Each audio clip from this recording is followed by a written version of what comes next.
Hello everyone, welcome to class 24। So guys, जैसा कि आप सभी को मालूम है कि डेली मॉर्निंग में 5 AM पे अपना एक इंपॉर्टेंट सेशन होता है जहां पे हम लोग कवर करते हैं कई सारे महत्वपूर्ण सवाल जो कि आपके एग्जाम के लिए ज़रूरी होते हैं।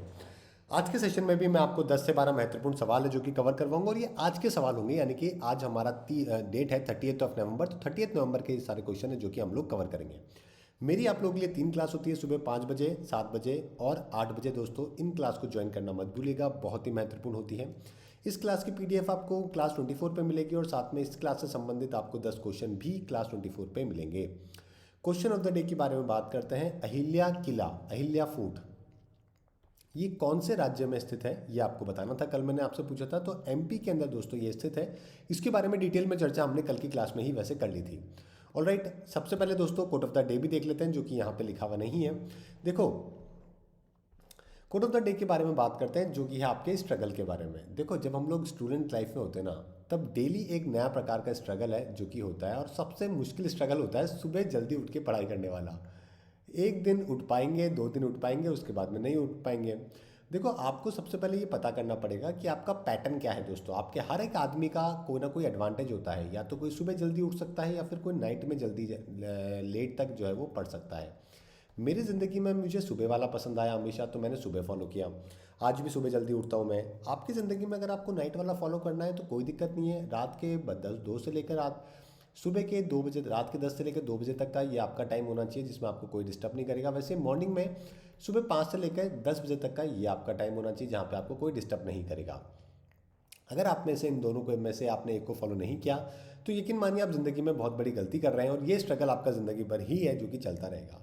जो स्ट्रगल आपको अपनी जॉब को लेकर, फाइनेंशियल्स को लेकर करना पड़ रहा है, वो आप खत्म कर सकते हो अगर आप इनमें से एक पैटर्न अपना लोगे तो।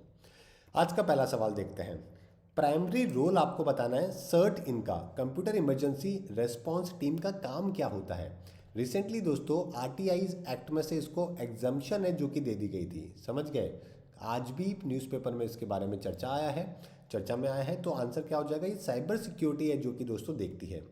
हमारे देश में साइबर सिक्योरिटी का काम यही टीम है जो कि देखती है। ओके, इसको आरटीआई एक्ट 2005 के अंदर से इसको बाहर निकालने के लिए बोला गया है। कई सारी ऑर्गेनाइजेशन है जिनको आरटीआई एक्ट में इंक्लूड नहीं किया जाता है, जिनकी इन्फॉर्मेशन आपको नहीं मिलती है, जैसे कि रॉ है, आईबी है, एनआईए है, और भी ऐसी 10 से 15 एजेंसीज है जिसमें हमारे देश के अंदर जो है अलाउ नहीं होता है।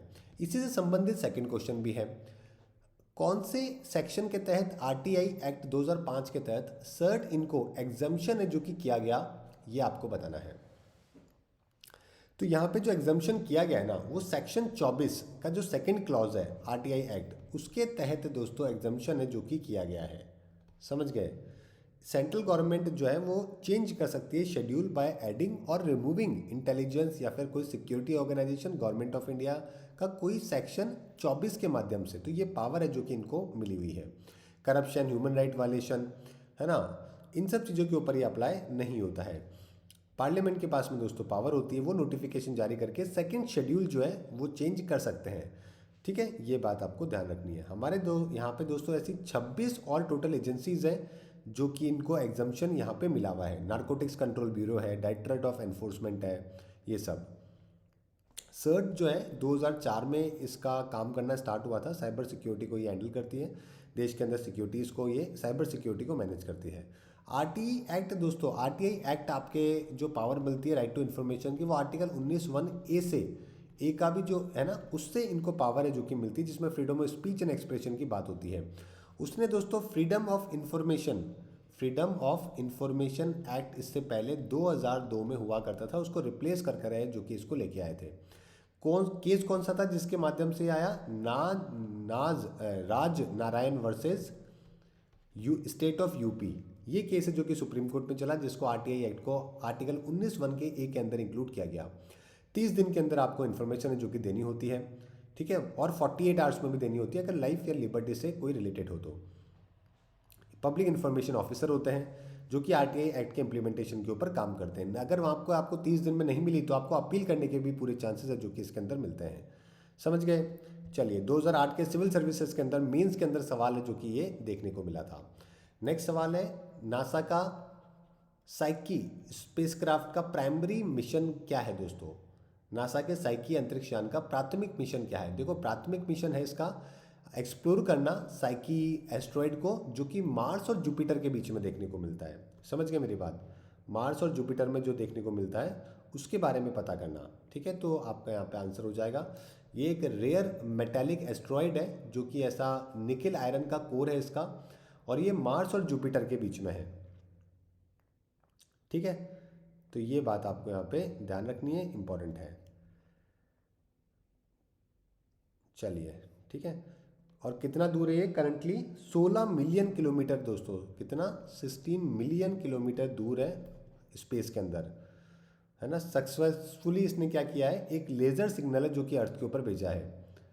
कैनेडी स्पेस सेंटर से इसको अक्टूबर 2023 के अंदर जो कि भेजा गया था, है ना। एक एस्ट्रॉयड है मार्स और जुपिटर के बीच में, उसके बारे में हम लोग पता कर रहे हैं। एक कि वो मेटेलिक है, कैसा मेटल है, उसमें क्या यूनिक अपॉर्चुनिटीज़ मिलेगी हमें, कोर आइडेंटिटी पता करने में मदद मिलेगी, सरफेस के एयर एज की असेसमेंट करने में मदद मिलेगी, उसका कंपोजिशन मदद कर मिलेगी।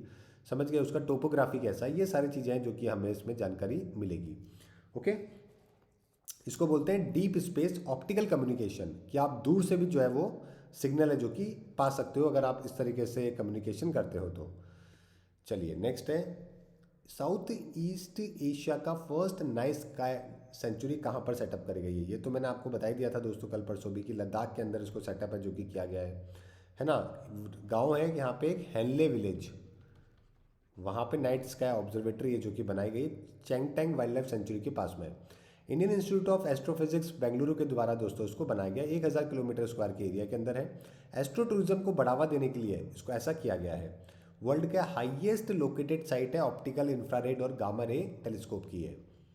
और ये मेजरली इस प्रकार के पार्क, सेंचुरी, रिजर्व प्लेसेस है जो कि नॉर्मली बनाई जाती है ताकि लोग रात को क्या कर सकें, नाइट डार्क स्काई को देख सकें। दुनिया के कई देशों में इसको दोस्तों बना रखा है।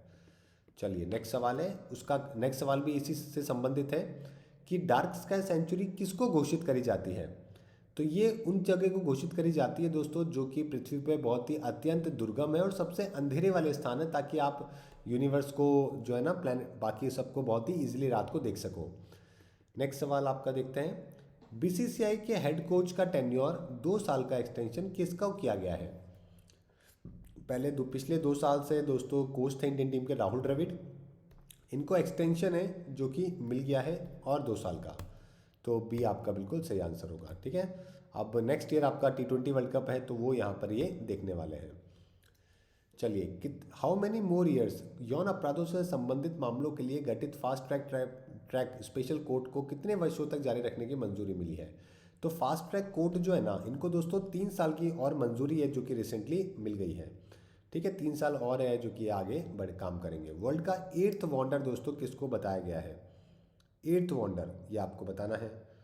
8th वंडर के बारे में बात करें तो जो आपका अंकोर वाट टेम्पल है, इसको 8th वंडर है दोस्तों जो कि बताया गया है ना। सूर्यवर्मन द्वितीय के द्वारा इसको 800 साल पहले है जो कि बनाया गया था।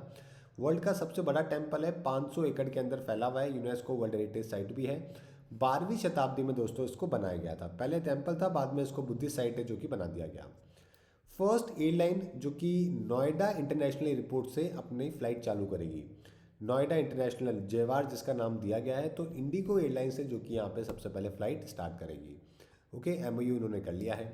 आज का क्वेश्चन ऑफ द डे है दोस्तों, कौन सी नेबरिंग कंट्री ने सेम सेक्स मैरिज को अप्रूवल दे दिया है रिसेंटली? ये आपको बताना है। इसके अलावा दोस्तों आईबी का बैच लॉन्च हो चुका है जहाँ पे 300 घंटे से भी ज़्यादा की आपकी Tier 1 की तैयारी, Tier 2 और साथ में इंटरव्यू की भी गाइडेंस है जो कि प्रिपरेशन है जो कि आपको करवाई जाएगी। तो ज्वाइन कर लीजिएगा आईबी का कोर्स दोस्तों, और ये लॉन्च हो चुका है, कल ही मेरी पहली क्लास हुई है। साथ में रेफरल कोड आप IB40 यूज़ कर सकते हैं, 40% आपको ऑफ मिल जाएगा। और 300 घंटे से भी ज़्यादा का लाइव लेक्चर है जो कि यहाँ पे होने वाले हैं। ठीक है, आपको करना क्या है, गवर्नमेंट जॉब में जाना है और यहाँ पे आपको IB मिल जाएगा। यहाँ पे जाने के बाद में आप IB का कोर्स ज्वाइन कर सकते हैं। ओके, आज के लिए इतना ही guys, thank you everyone, goodbye and have a nice day, thank you.